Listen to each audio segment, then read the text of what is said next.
Jai Maha Maya ki jai, Harakandashvari Mata ki jai, Bole Baba ki jai. And in our last discourse, we talked about the different reasons why Vasudeva and Devaki all had such hard lives on this earth because of past actions. So we'll go on now to chapter 4 of book 4. King Janamajaya spoke, "O highly honored and intelligent one, I have heard the anecdote just related to me by you. I am very much bewildered. This samsara world is vice incarnate. I wonder how the jivas entangled in meshes can again be freed. When the son of Kasyapa, whose kingdom is the three worlds, can commit such a heinous act, what wonder then that any other ordinary person would do more blamable things? On the pretense of serving and on a solemn oath, when a man can enter into his stepmother's womb and take away the life of the son, what more heinous and dreadful can take place than this? When the preserver and controller of religion, the ruler of the three worlds, can do such heinous acts, you cannot expect that any other person would refrain from committing hideous, contemptuous acts. O world teacher, indeed my grandfather did unjustifiable, horrible means, acts in the battlefield of Kurukshetra. It is really wonderful. Bhishma, Drona, Kripa, Karma, Yudhishthira, who are in the part incarnate of Dharma, all these were urged by Vasudeva into this contrary religious act. These personages are all born of the Devas and are devoted to religion and intelligent. These know the transitory nature of this world. How can these commit such blamable, mean acts?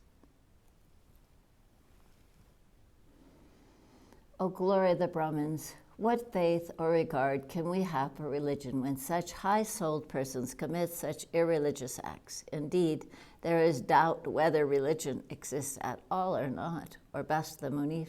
My heart is agitated very much on hearing these incidents.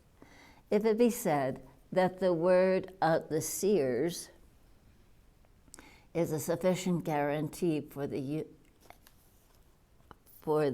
existence of religion, it may then be questioned where there is such an apta holding such a pure religious body. All those persons who are attached to worldliness are bent on all worldly objects with their whole head and heart. These, therefore, cannot be aptas. When self-interest is obstructed, jealousy and anger arise, and to secure one's self-interest out of jealousy arises untruthful words. Even the pure, excellent, virtuous Sri Krishna, with full consciousness, had to assume under pretense a Brahmin for killing Jarasandha. Just as the holy Sri Krishna assumed a false appearance to kill Jarasandha, similarly Arjuna too did a false sacrifice to accomplish his ends. Where is then one who can claim to be an apta? And what proof is there of the existence of such a one? What sort of sacrifice was this? Did it lead to heaven and the next world, or did it lead to the glory, or did it serve the cause of any goodwill? Why was it deprived of that peace and rest?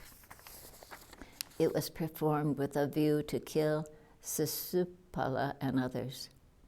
The pundits of yore declare that truth is the first panda, cleanliness the second, and compassion the third. And charity is the fourth foot of Dharma, religion. Thus, devoid of these, how can religion stand with due regards from all? How can an act bear good fruits which has no trace of virtue in it? It seems no one had any trace of faith and steadiness in one's religion. The Pandavas did sacrifice out of arrogance. How can they be aptas? Vishnu, the Lord of the universe, assumed his dwarf incarnation with the express object to cheat Bali, the king of the deities. Now, O Muni, the king Bali performed 100 sacrifices. He was the protector of the Vedas, virtuous, charitable, truthful, and self-controlled. Why was such a man dislodged from his position by Vishnu the powerful? Who was victorious in this affair? Why he, the Bali, who was a demon, who was cheated? Or was it Vamana Deva, the expert in making nice pretense? Who was the better of the two? I've got grave doubts in this point. O the best of the twice born, you are the composer of the Puranas, virtuous and liberal-hearted. Speak what is true, and thus tranquil my heart. Veda Vyasa said, O king, the victory was certainly Bali's, inasmuch as he fulfilled his promise and gave over his kingdom of earth to Vishnu. And inasmuch as Vishnu, in his fifth or dwarf incarnation deceived Bali, he had to become a dwarf. O king, there is nothing superior in religion to truth. See, Sri Vishnu even had to become, for his falsehood, a gatekeeper of Bali. O king, it is hardly possible for a human being to observe in every way the injunctions of truth. Powerful indeed is Maya, composed of the three qualities and of various forms. By her is created this universe, made manifold by the admixture of the three qualities, sattvic, rajas, and tamasic. How can you expect, therefore, truth to be observed wholly without the least violation by a deceiver? This world is made up of the mixture of rajas, O king. No, this is the very day routine of things in nature. It is only the munis and the hermits that can observe pure truth, and that is why they are without any attachment. They do not accept anything from anybody. They are desireless, and they all have no rough wear and tear of the world. They exist in perfect examples. Their case is quite separate. All the others are caught under the meshes of the three Mayic gunas. O best of kings, the Dharmasastras, Puranas, and the Angas of the Vedas are full of diverse opinions on any one point under consideration, for their composers were under the influence of different gunas. The Saguna persons under Maya, do Saguna works composed of qualities, and the Nirguna person, a person above Maya, do not do any Saguna work, and when the gunas are mixed with one another, they cannot remain pure. They exhibit qualities of those gunas with which they are mixed.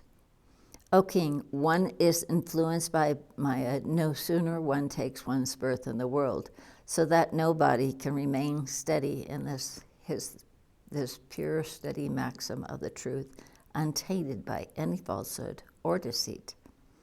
The sense organs confound the buddhi, the reason, and make one follow the path of enjoying sensual things. Mind is attached to senses and follows diverse ways, urged on furiously by the three gunas. O king, all the beings, Brahma down to the moving and non-moving things, fall under the delusion of Maya. She plays with them. This Maya is always imposing on all, and she is incessantly making formations and transformations in this universe. O King of Kings, the man under the influence of action takes recourse to this untruth.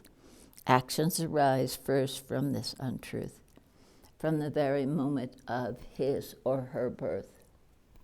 Persons, when they do not get their desired objects after they have pondered how to secure the essential objects, take recourse to pretext, and from that pretext do many sinful acts.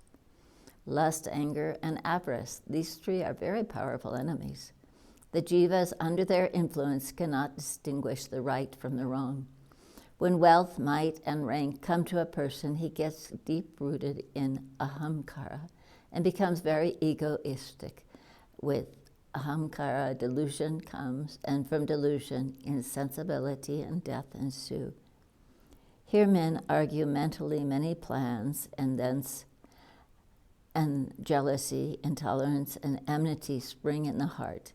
Next arise out of delusion hope, thirst, misery, low-spiritedness, arrogance, and irreligiousness. It is through ahamkara that people are led to perform sacrifices, charities, visit places of pilgrimage, practice vows and rules for religious rites and ceremonies. Hence, these sacrificial acts, proceeding from ahamkara, are unable to remove the clouds of impurity when the mind, as observance of purity and cleanliness, does, especially when an action is done through greed or undue affection, as its motive. It cannot be pure in every respect. Therefore, at the commencement of any sacrifice, the wise person look at the purity of the sacrificial things. Those articles that are collected without injuring others are the best in religious acts. O best of kings, if the things acquired by injuring others be utilized in any auspicious act, they yield contrary results at the time of fruition. It is only he whose mind is very pure and undefiled who gets the results wholly auspicious from any sacrificial act.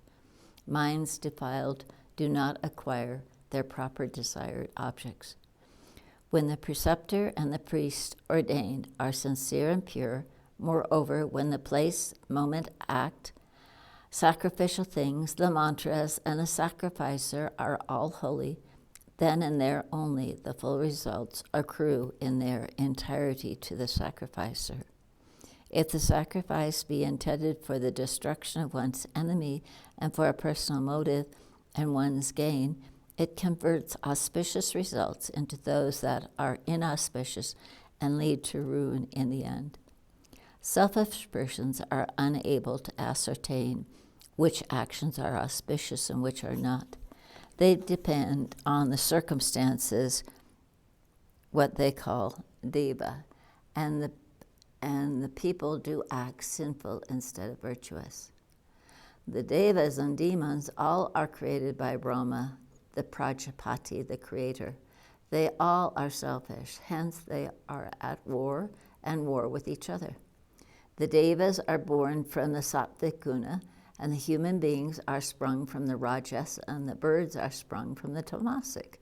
O king, when the devas born of the sattvic guna are always engaged in various actions, what wonder then is there that the lower ones would be at war with one another? O king, when the devas are always discontented, filled with jealousy and envy, at war amongst each other, and obstructors of the ascetics and the austere persons, then know that this universe has sprung from ahamkara, egoism. How can you expect them to be free from feelings of anger, jealousy, etc.? Here ends the 4th chapter of the 4th book of the Srimad Devi Bhagavatam of 18,000 verses by Maharishi Veda Vyasa. Jai Maha Maya ki jai, Bole Baba ki jai.